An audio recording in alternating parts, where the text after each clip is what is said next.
जय श्री कृष्ण दोस्तों, मैं हूं आपके साथ आचार्य नीलेश शर्मा। दोस्तों, आज का है ज्योतिष का कार्यक्रम आपके लिए मीन राशि के लिए अति उत्तम है, अति सर्वश्रेष्ठ है।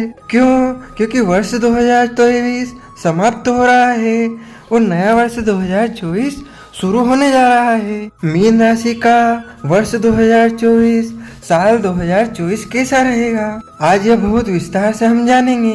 वर्ष 2024 में मीन राशि के जीवन में क्या बड़े परिवर्तन आएंगे, आपकी जन्म कुंडली में ग्रहों का गोचर क्या होगा, शनि की 7.5 रहेगी वर्ष 2024 में, और राहु आपकी ही राशि मीन राशि में गोचर कर रहे होंगे पूरे वर्ष 2024। देवगुरु बृहस्पति आपके द्वितीय भाव से निकलकर तृतीय भाव में प्रवेश करेंगे मई 2024 में। क्या आपको फल देने में सक्षम होंगे? यह ज्योतिष का वीडियो विशेष रूप से मीन राशि के लिए बनाया गया है, इसीलिए आप इसे अंत तक जरूर देखें। और वीडियो के अंत में वर्ष 2024 के लिए आपके ऊपर आने वाली बाधाएं तथा आपके सभी कार्य निश्चय ही पूर्ण हो ज्योतिषी उपाय भी बताएंगे, इसीलिए इस वीडियो को अंत तक जरूर देखें। चलिए तो फिर करते हैं शुरुआत। साल 2024 मीन राशि के लिए कैसा रहेगा? दोस्तों, जब साल 2024 शुरू होगा तो मीन राशि से नवग्रहों की स्थिति कुछ इस प्रकार रहेगी। आपके प्रथम भाव यानी कि मीन राशि में विराजमान रहेंगे राहु ग्रह, तो आपके द्वितीय भाव में विराजमान रहेंगे देवगुरु बृहस्पति, सप्तम भाव में केतु ग्रह गोचर करेंगे, आपके द्वादश भाव में न्यायाधीश स्वयं शनिदेव विराजमान रहेंगे, और वर्ष के शुरुआती समय में आपके दसम भाव में सूर्य के साथ में मंगल और नवम भाव में रहेंगे शुक्र के साथ में बुध ग्रह विराजमान। चलिए तो फिर अब आपको ध्यान से सुनना है व समझना है। सबसे पहले हम मीन राशि के राशि स्वामी देवगुरु बृहस्पति के बारे में जानते हैं कि क्या वह आपको फल देंगे। राशि स्वामी देवगुरु बृहस्पति आपके द्वितीय भाव में है अप्रैल 2024 तक। मई 2024 से वह आपके तृतीय भाव में चले जाएंगे। दोस्तों, राशि के स्वामी द्वितीय भाव में है जो कि दसम भाव के मालिक भी है, यानी कि यह प्रमोशन की तरफ एक अच्छे योग बनाता है क्योंकि द्वितीय भाव में बैठे हैं और दसम भाव के वह स्वामी है। और द्वितीय भाव होता है धन का। गुरु का द्वितीय भाव में बैठना आपका बात करने के तरीके को अच्छा बनाता है, आपकी वाणी में मधुरता लाता है, आपकी वाणी को अच्छा बनाता है। अगर आप किसी एचआर सेक्टर में काम करते हैं, काउंसलिंग फील्ड में हैं, कम्युनिकेशन का काम करते हैं, तो यह अप्रैल 2024 तक गुरु की बहुत अच्छी स्थिति दिख रही है। देवगुरु बृहस्पति की शुभ दृष्टि आपके छठे भाव तथा 8वें भाव पर पड़ेगी अप्रैल 2024 तक। यह आपको पेट से जुड़ी समस्याएं दे सकती है कि गुरु की दृष्टि जहाँ पड़ती है उस भाव को बढ़ा देती है, एक्टिव कर देती है। छठा भाव और 8वां भाव सुचारू हो रहा है, इसका मतलब कि यह आपके पाचन संबंधित समस्याएं दे सकता है। आपको पेट से जुड़ी कुछ समस्याएं हो सकती है कि गुरु की दृष्टि त्रिक भाव पर पड़ रही है और यह ठीक नहीं है। इसका मतलब कि कुल मिलाकर आपको अपने स्वास्थ्य पर विशेष ध्यान देकर चलना चाहिए। वहीं गुरु की 9वीं दृष्टि आपके दसम भाव पर पड़ेगी अप्रैल 2024 तक, यानी कि अपने ही घर में। जब गुरु की दृष्टि अपने ही भाव पर यानी कि दसम भाव पर पड़ रही है, इसका मतलब कि आप अपने कार्य क्षेत्र को मजबूत करेंगे, अपने काम को बहुत सही तरीके से करते हुए देखे जाएंगे। अप्रैल तक बहुत ही मन लगाकर काम करेंगे। आपके काम में, आपके कार्य क्षेत्र में आपका आत्मविश्वास झलकेगा और अपने काम को पूरी तरीके से इस प्रकार सही करेंगे कि आपके काम में कोई गलती नहीं निकाल पाएगा। ऐसा ही कुछ आपका स्वभाव देखा जाएगा। और गुरु का द्वितीय भाव में बैठना यह कहीं न कहीं आपके परिवार में थोड़े बहुत झगड़े करवाएगा, लेकिन परिवार में कुछ खुशखबरी भी लेकर आएगा। अगर झगड़े करवाएगा तो आपको अच्छी खबर भी मिलेगी और कहीं न कहीं आपकी इनकम को, आपके बैंक बैलेंस को पहले की अपेक्षा यहाँ पर थोड़ा बढ़ाएगा। वहीं जब मई 2024 में यह आपके जन्म कुंडली के तृतीय भाव में प्रवेश कर लेंगे, गुरु की शुभ दृष्टि सबसे अच्छी जगह पड़ेगी, यानी कि सबसे पहले तो पड़ेगी आपके सप्तम भाव पर मई 2024 से। और सप्तम भाव होता है पार्टनरशिप का व विवाह का स्थान माना जाता है, वैवाहिक जीवन का। वैवाहिक जीवन वाले भाव पर गुरु की दृष्टि पड़ना यह वैवाहिक जीवन के लिए बहुत अच्छा है। यानी कि विवाह जिन मीन राशि वाले व्यक्तियों का अभी तक विवाह नहीं हुआ है उनका प्रश्न है कि विवाह कब होगा। तो यह गुरु की दृष्टि विवाह वाले स्थान पर पड़ना अच्छा माना जाएगा।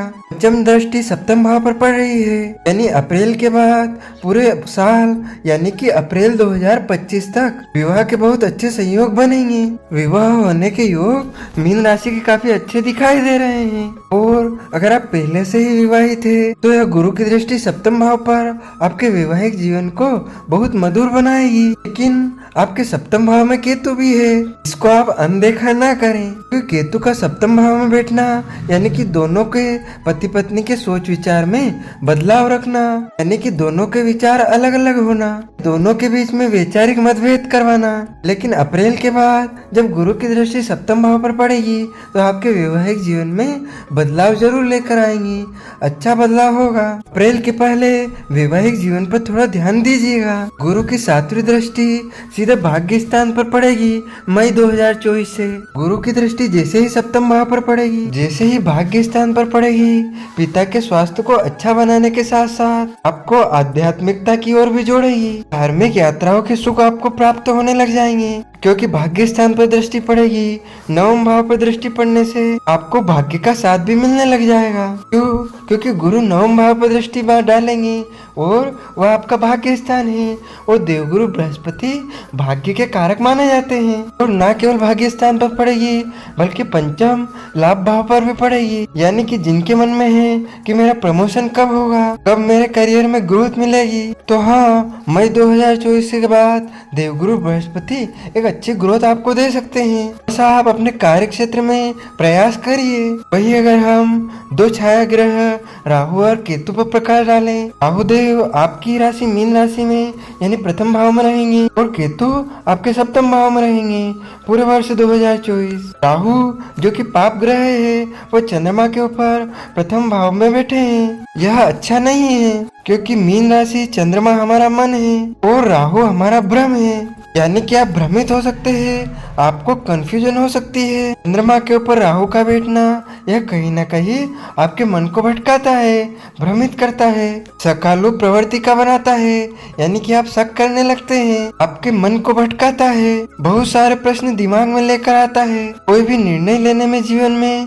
इंसान बहुत समय लगाता है। ऐसा ही होता है जब चंद्रमा के ऊपर राहु आते हैं और पूरे 18 साल बाद वह आपके चंद्रमा यानी मीन राशि में आए हैं। तो यहाँ पर चंद्रमा के ऊपर राहु, थोड़ा ध्यान दीजिएगा, अपने मन को एकाग्र और सोच समझकर ही कोई निर्णय लीजिएगा, वरना परेशानियां आपको हो सकती है। लेकिन जब भी राहु देव आपके प्रथम भाव में आते हैं ना, यानी कि 18 साल बाद, तब वह आपको बड़ा तेज, चालाक और चतुर बनाते हैं। तो यह भी आपके साथ देखने को मिलेगा, बड़े तेज, बड़े चतुर व चालाक हो जाएंगे आप, हाजिर जवाब देने वाले, मुंह पर जवाब देने वाले हो जाएंगे आप। फिर केतु आपके सप्तम भाव में है, किसी पार्टनरशिप में किसी पर भी बहुत जल्दी से विश्वास ना करें और बहुत ज्यादा विश्वास ना करें, बहुत ज्यादा और बहुत जल्दी किसी पर भी विश्वास ना करें। यहाँ पर केतु बहुत असंतोष देते हैं।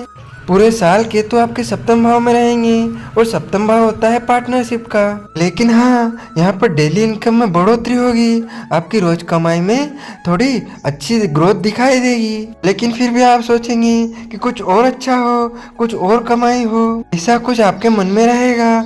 लेकिन अप्रैल के बाद जब गुरु सप्तम भाव को देखेंगे तो ग्रोथ देंगे आपके कार्य क्षेत्र में, आपकी रोज की कमाई में। तो हम बात करें अगर शनिदेव की, न्यायाधीश स्वयं शनिदेव आपके द्वादश भाव में रहेंगे पूरे वर्ष 2024 और मीन राशि के ऊपर शनि की 7.5 भी चल रही है और शनिदेव मार्गी से वक्र भी हो जाएंगे जुलाई 2023-24 में। शनिदेव आपके द्वादश भाव में है, अपने ही घर में कुंभ राशि में, जो कि विपरीत राजयोग भी बना रहे हैं और शनि की 7.5 भी दे रहे हैं, यानी कि आपको यहाँ पर थोड़ा अच्छा और थोड़ा बुरा दोनों प्रकार के फल मिलेंगे। सबसे पहले तो विदेशी गतिविधियों में यहाँ पर फायदा दे सकते हैं शनिदेव। दूसरा, आपके फॉरेन ट्रेवल, आपकी लंबी यात्राएं दे सकते हैं। तीसरा, आपके टूर एंड ट्रेवल्स के काम अच्छे बनाएंगे।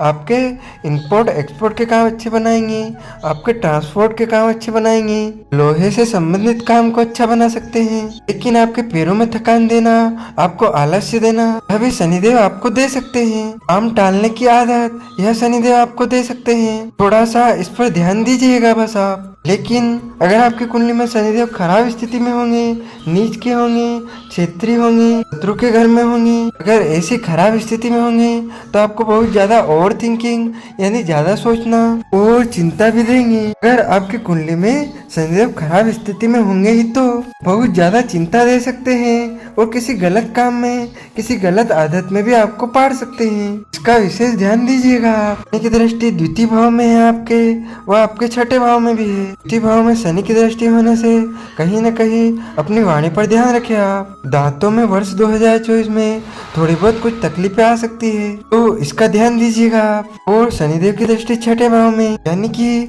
अगर कोई ऋण रोग शत्रु होंगे तो शनिदेव उनका भी विनाश करेंगे। कि कर्ज में अगर आप फंसे हुए हैं तो उससे आपको छुटकारा मिलेगा। अगर आपको शत्रु परेशान कर रहे हैं तो शत्रुओं का विनाश करेंगे। यह हमने आपको बताया वर्ष 2024 मीन राशि के जीवन के लिए कैसा रहेगा। अब क्या उपाय करने चाहिए आपको वर्ष 2024 में? ज्योतिषी उपाय। शनि की 7.5 चल रही है, इसलिए शनिदेव के बीज मंत्र का जाप करें। ओम प्राम प्रीम प्रोम स शनिश्चराय नमः 108 बार। मंगलवार के दिन रोज सुबह हनुमान चालीसा का पाठ करें। मंगलवार के दिन हनुमान जी का चोला अवश्य चढ़वाएं। शनिदेव को तेल चढ़ाएं तथा काले तिलों का दान करें। इन ज्योतिषी उपायों से आपके ऊपर आने वाली सभी बाधाएं शांत होंगी और आपके सभी कार्य निश्चय ही पूर्ण होंगे। दोस्तों, सादर जय श्री कृष्ण।